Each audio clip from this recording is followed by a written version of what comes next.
Bueno, nosotros vamos a hablar sobre el sentido de la piel y mi grupo está conformado por Ana Sofía Guaspedrosa, Yuri Andrea Ramírez y mi persona Isabela Pinto Zapata. Bueno, antes de empezar, queremos recordar que esta exposición está dividida en dos partes. Nosotras empezamos con la primera parte sobre este tema y el segundo grupo, que es el de Helen Dayana, empieza con la segunda parte de la exposición. Así fue como se acordó para poder exponer este mismo tema. Bueno, empezando la exposición, queremos dar una pequeña introducción sobre la sensación y la percepción. Bueno, sabemos que a través de los sentidos se reciben las primeras informaciones del entorno y se elaboran las sensaciones y las percepciones. Estas constituyen los procesos básicos del conocimiento, por lo tanto, viendo, tocando, oliendo y explorando el entorno mediante el movimiento, el niño va asimilando experiencias y va descubriendo los objetos y sus características. A partir de las sensaciones y las percepciones se van formando los procesos superiores o más complejos del conocimiento, como lo es la inteligencia y el lenguaje. Continuamos con la sensación. La sensación es el procesamiento cerebral primario procedente de nuestros sentidos principales, que son la vista, el olfato, el gusto, la audición y el tacto. Mediante los receptores sensitivos, recibimos información y detectamos los estímulos que están en el entorno. Y los órganos sensoriales se encargan de recoger la estimulación que está en el medio y de transmitirla al cerebro, que es donde se registra esta información y se convierte en sensación. Buenas tardes, yo les voy a hablar sobre la percepción. La percepción es un proceso que está incluido dentro del procesamiento de la información y que nos permite organizar, interpretar y codificar los datos sensoriales a fin de conocer el objeto, percibirlo y pues saber que ocupa un lugar. Percibir significa tomar conciencia de que ese objeto existe, de que tiene consistencia, cualidades, ocupa un espacio, etc. La percepción se basa en que estamos rodeados de estímulos y gracias a ella podemos organizarlos, interpretarlos y darles un significado. Bueno, ahora continuamos con la piel. La piel representa el sistema sensorial más amplio que cuenta con 2 metros cuadrados de superficie receptiva. Los sentidos de la piel informan sobre si un objeto sofocante está sobre el rostro, protegen de un daño potencial cuando se siente dolor y advierten sobre temperaturas elevadas o bajas. Aquí también se encuentran dos sentidos que se relacionan, que son el sinestésico y el vestibular, que ambos indican la posición del cuerpo y en dónde se encuentran las partes de este. También contamos con dos clases de piel. La piel que cubre nuestro cuerpo y contiene pelos es la piel delgada. Otra clase de piel, llamada piel gruesa, se encuentra en la planta de los pies, las palmas de las manos y la superficie lisa de los dedos. La piel gruesa cuenta con una capa externa, vaga la redundancia, más gruesa y tiene una mezcla compleja de receptores. Esto se debe a que estas son áreas sensibles a la estimulación y a que las usamos para explorar activamente las propiedades físicas de los objetos. La piel se divide en tres capas. La epidermis o capa externa, que tiene muchas capas de células de la piel que se desprenden y mueren. La dermis, que es la capa que reemplaza con células nuevas a la que se desprenden. Y por último, debajo de la dermis se encuentra el tejido subcutáneo o hipodermis, que contiene tejido conectivo y grasa. Cabe mencionar que la piel cuenta con numerosa cantidad de venas, arterias, glándulas sudoríparas, folículos pilosos y receptores. A lo largo de la piel se encuentran una amplia variedad de tipos de receptores que se distinguen por su estructura y función. A pesar de esta variedad, los receptores de la piel son terminaciones de neuronas que llevan información desde la piel hasta procesamientos más avanzados. Algunos de los receptores de la piel tienen terminaciones nerviosas libres. Estos no presentan cápsulas en el extremo más cercano a la epidermis. Por el contrario, los receptores con terminaciones encapsuladas tienen pequeñas cubiertas en el extremo más cercano a la epidermis. Estas terminaciones se distinguen por su tamaño, forma, organización y funcionalidad. También cada receptor está diseñado para cumplir una función en particular. Desafortunadamente, todavía no se ha podido esclarecer la relación de los receptores con las sensaciones de la piel. Bueno, continuamos con las teorías del sentido de la piel. Primero hablaremos de la teoría de la especificidad. Esta se basa en un pensamiento lógico y fue fundada en la doctrina de energías nerviosas específicas en el siglo XIX.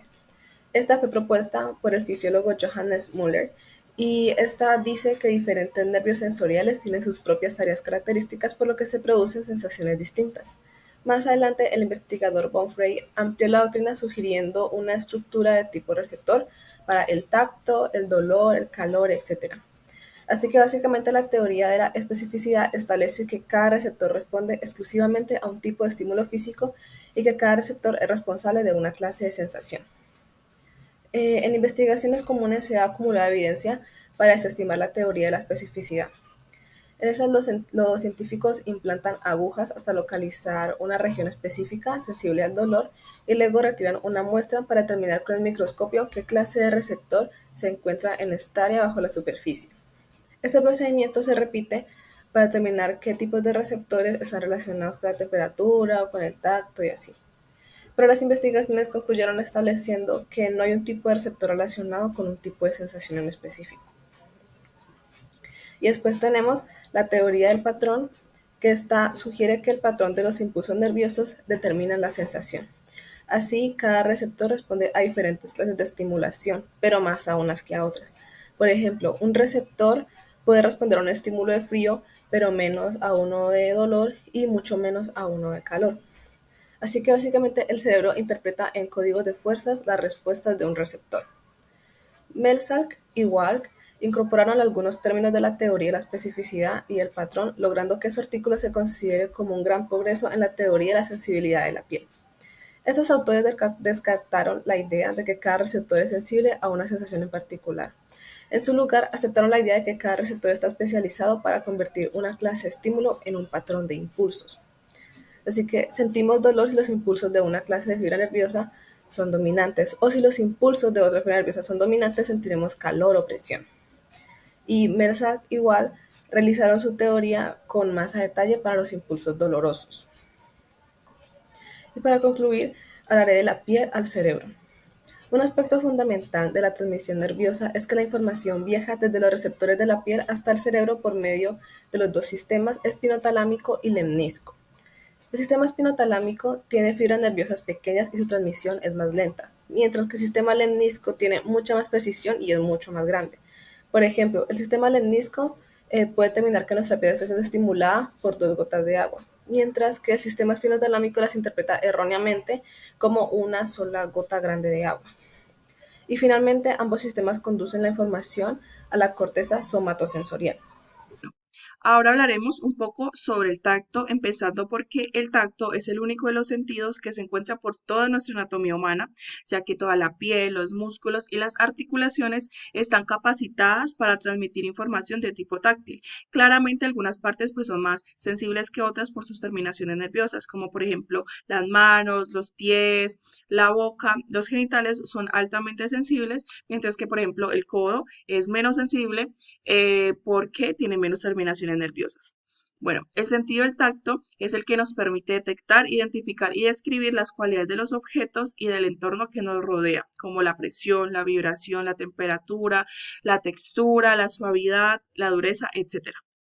Bueno, gracias a él podemos percibir la temperatura de un recipiente, como por ejemplo la suavidad de una tela, la forma de un regalo o la textura de este, o sentir el pinchazo de un cactus. Efectivamente, el tacto también es el que se encarga de percibir el dolor y que pues nosotros lo sintamos.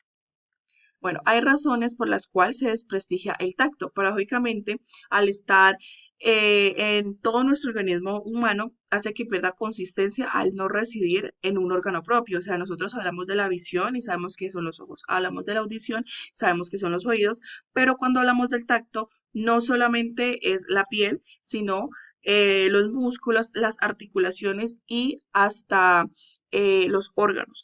Por lo tanto, pues este se encuentra en todo nuestro organismo. Eh, una particularidad que lo diferencia de los otros sentidos es que es imprescindible estar sin él, ya que, a ver, nosotros cerramos los ojos y dejamos de ver o nos tapamos los oídos y dejamos de escuchar, pero pues no nos podemos deshacer de literalmente todo nuestro organismo. Bueno, el tacto es el primer sentido que se desarrolla en el embrión humano.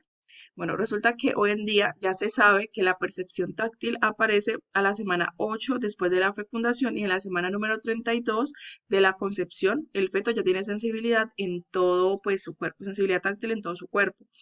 Bueno, cuando el embrión mide menos de 3 centímetros desde la coronilla hasta la rabadilla y no llega aún a las 6 semanas de gestación, un roce en el labio superior o en las aletas de la nariz causará que el cuello retroceda para alejarse de la fuente de estimulación. Así es que se dan cuenta que ya, o sea, los fetos o los embriones empiezan a tener percepción táctil.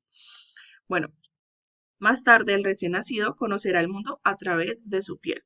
Las experiencias que el lactante vive en contacto con el cuerpo de su madre eh, es la que constituye su medio primario y básico de comunicación, ya que aquí aparece su primer lenguaje y su primer contacto con otro ser humano. Bueno, siguiendo con los aspectos sensoriales del tacto, bueno, primero se sabe, o lo que ya he dicho anteriormente, la piel es uno de los órganos responsables del sentido del tacto. Y como se dijo anteriormente, la dermis es la capa media de la piel y en ella se encuentran los vasos sanguíneos, las glándulas sudoríparas y una serie de receptores que se encargan de recoger la información que está en el exterior. Bueno, existen varios tipos de receptores y pues muchas investigaciones dicen que aún falta por descubrir más porque ese es uno de los sentidos que menos he investigado, hay poca información sobre este, pero yo voy a hablar sobre cuatro específicos.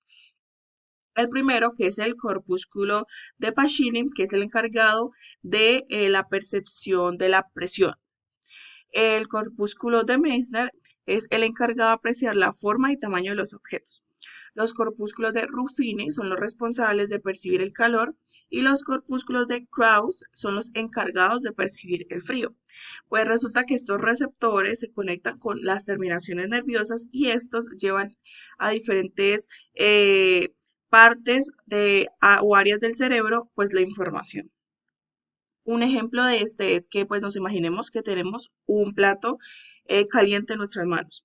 Entonces, lo que hacen los receptores es coger la información o la información de las sensaciones y la conecta con las terminaciones nerviosas. Esto lo que hace es llevar la información hasta el cerebro. Aquí el cerebro empieza a hacer o empieza a discriminar diferentes cosas, como por ejemplo que el tamaño del plato, que la textura del plato y por supuesto pues la temperatura. Aquí el cerebro empieza a mandar señales a nuestras manos, a los músculos de las manos, a las articulaciones, pues para que soltemos el plato que nos está quemando.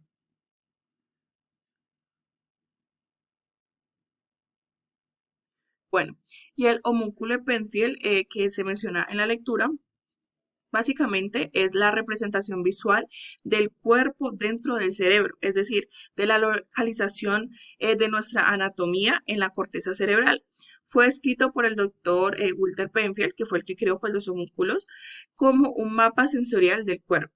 Gracias a la neuroestimulación se puede observar cómo nuestro cuerpo es más sensible en ciertas partes que en otras, como lo dije anteriormente. Como resultado, se crea esta imagen humana con manos, labios y cara desproporcionadas a comparación con el resto del cuerpo. Esto es debido a la cantidad de conexiones sensoriales y motoras que tienen estas áreas del cuerpo en el cerebro. Bueno, las partes que vemos grandes, que vemos de mayor tamaño, son aquellas que están destinadas a más conexiones o a más sustancia blanca que pues está en nuestra corteza cerebral. Bueno, como se puede observar, existen dos tipos de homúnculos, el sensorial y el motor. Empezando con el homúnculo motor que representa la corteza motora primaria y su función es regular y controlar los movimientos. Se destaca de gran tamaño las manos, la boca y los ojos. Esto es dada a la cantidad de nervios involucrados, pero no solamente a esto, sino pues obviamente su movilidad. A ver, nosotros las manos las usamos para todo. Nosotros escribimos, estamos usando la mano, estamos usando el celular y pues estamos utilizando las manos. Cuando hablamos, utilizamos las manos. Entonces, es una parte que es bastante utilizada por nosotros. En la parte de los ojos, pues claramente nosotros no percibimos que estamos moviendo todo el tiempo los ojos, pero pues pasa así, todo el tiempo se están moviendo. Y la boca, pues la usamos para también básicamente todo, eh, al hablar, al comer, etcétera. Bueno, a diferencia del homúnculo sensorial, El homúnculo motor se desarrolla con el tiempo y de forma diferente en cada persona. Pues se desarrolla con el tiempo porque pues esto es a medida que vamos creciendo y dependiendo de la persona es que, por ejemplo, una persona que no camina y está en silla de ruedas, pues la parte que más utilizaría sería las manos. Entonces, aquí se va viendo la diferencia en las personas. Siendo con el homúnculo sensorial, este representa la corteza somatosensorial primaria, que incluye la sensibilidad al tacto, a la presión y al dolor. Y sigue el mismo principio que el homúnculo motor, pero pues obviamente tiene que ver con la sensibilidad en todo nuestro cuerpo. Aquí una característica que pues se puede observar es que aquí se aparece las orejas y los genitales porque son altamente sensibles. Pero en el motor pues esta no aparece porque su movimiento es nulo o limitado.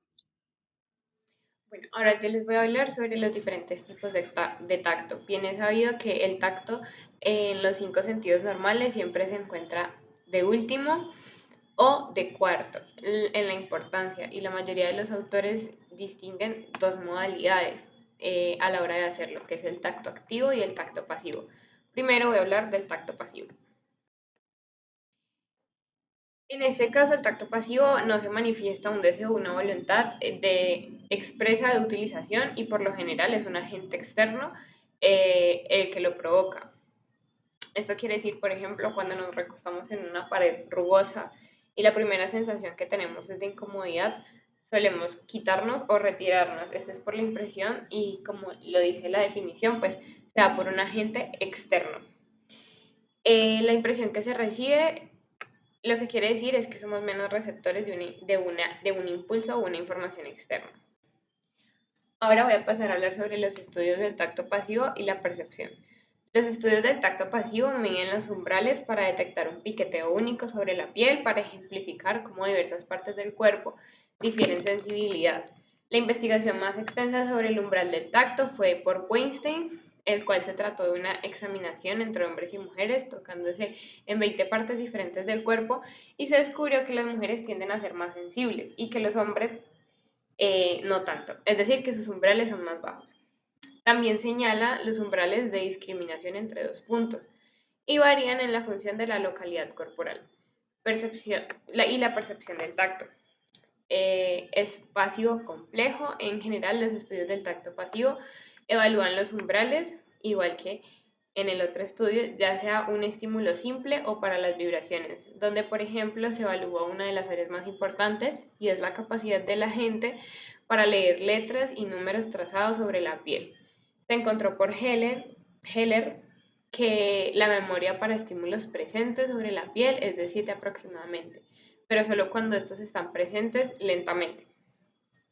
En esta se da el enmascaramiento retroactivo, que es un estímulo presentado subsecuentemente que hace que la percepción de un estímulo anterior sea más difícil. Es decir, cuando presentamos estímulos muy seguido, en este caso el dibujar letras sobre la piel, por eso solamente se pueden tomar 7 de 20 estímulos que estás recibiendo, porque como se presentan tan rápido, empieza a ser más difícil darles un significado. Ahora vamos a hablar sobre el tacto activo. En este caso, al contrario del tacto pasivo, lo que busca es el impulso contra la piel del objeto. Por ejemplo, pues es motivada y conseguida por nuestra propia voluntad. Lo que quiere decir que pues tenemos una actitud exploratoria que nos permite como tener una mejor percepción del estímulo o del objeto que estamos tocando. Y lo que nos lleva a decir que pues el tacto activo es movido por nuestra propia voluntad. El tacto activo también fue denominado sistema áptico por el psicólogo norteamericano John Gibson, y este no involucra solo el tacto activo, sino también un modo o una manera de tocar y explorar, ya que funciona junto a la piel, los músculos, las articulaciones, y es para reconocer todo lo que tocamos. Ahora vamos a hablar sobre la percepción del tacto activo y las aplicaciones. En la percepción táctil del tacto activo, ocasionalmente, pues en el pasivo solamente buscamos colocar la mano sobre un objeto, pero más frecuentemente buscamos más información adicional. Esto quiere decir que hacemos uso de la piel, de las manos, articulaciones para mover y poder así definir y percibir un objeto. Para así proporcionar más información. Para lo general, las actividades diarias nos permite la percepción, conocer y unir más conceptos en el procesamiento de información. Y en las aplicaciones del tacto activo, una de las más importantes es el desarrollo de material para ciegos, y ese sistema fue creado por el conocido Louis Braille, aunque el proceso es más lento y más difícil y la mayoría de los ciegos no llegan a aprender Braille. A falta de información visual, el tacto puede utilizarse para la tarea de reconocimiento de un patrón. Además, se han desarrollado otras ayudas táctiles para personas ciegas, como por ejemplo existen pinturas de líneas realzadas para que exploren y han sido diseñados mapas de la ciudad, túneles, etc. Además, también el tacto puede ser igual de útil para los sordos que para los ciegos. Por ejemplo, el método de Tadoma, y es que el sujeto coloca las manos en los labios y en la mandíbula para captar las sensaciones táctiles de la voz, como por ejemplo el flujo del aire, el movimiento y las vibraciones. Un ejemplo de esto puede ser el grupo de música Coldplay, tiene zonas para sordos que tienen chalecos que emiten vibraciones y que permiten reconocer cuál es la canción que está sonando. Otra aplicación importante se presenta en la medicina y es, por ejemplo, que el doctor debe palmar al paciente para determinar síntomas, fetos, dolores, etc. También se usa para el uso más importante es para detectar el cáncer de mama con el autoexamen, entre otros. Ahora vamos a darle una breve introducción al dolor y a los umbrales del dolor. El dolor se define como una experiencia sensitiva y emocional desagradable asociada a una lesión tisular, real o potencial, y está ligado mucho más a las emociones que con cualquier otra área de la percepción. El dolor tiene dos componentes, que es uno sensorial y emocional. Ahora, hablando un poquito de los umbrales del dolor, se definen como la intensidad mínima a partir de la cual un estímulo se considera doloroso. No hay que confundirlo con la tolerancia al dolor, que es la intensidad máxima de dolor que somos capaces de soportar. El umbral de dolor varía entre las personas debido a los factores genéticos, ambientales y psicológicos, lo que puede influir en la susceptibilidad al dolor y en la efectividad de las intervenciones para aliviarlo. Bueno, muchas gracias, espero se haya entendido muy bien la exposición y a continuación vamos a dejar un pequeño video sobre la actividad que íbamos a realizar en clase. Básicamente es una caja donde está toda forrada y en los extremos están unos agujeros para ingresar las manos y aquí se pone un objeto. La persona lo toca y empieza a describir qué cualidades tiene ese objeto para al final adivinar. Bueno, el objetivo de la actividad es que él, sin necesidad de ver el objeto, pueda reconocerlo por medio del tacto. Así que primero que todo, David, te voy a pedir que introduzcas tu mano y me digas qué sientes el objeto. No me digas qué es todavía. Dime qué sientes. Siento como si fuera algo metálico, Ajá. así fue como un tipo carrito de juguete. ¿Como un carrito de juguete? Vale. Ahora saca el objeto. Tenía razón. Bien. Evidentemente había un carrito de juguete en la caja y el objetivo de esta actividad es que, como sabemos, el tacto es un sentido que utilizamos básicamente a diario y que está siempre activo. Así que el objetivo es que, a pesar de que él tenía los ojos cerrados, él pudo detectar con mucha facilidad las características del objeto y al final determinar qué tipo de objeto era el que está dentro de la casa sin necesidad de verlo, solo utilizando su tacto.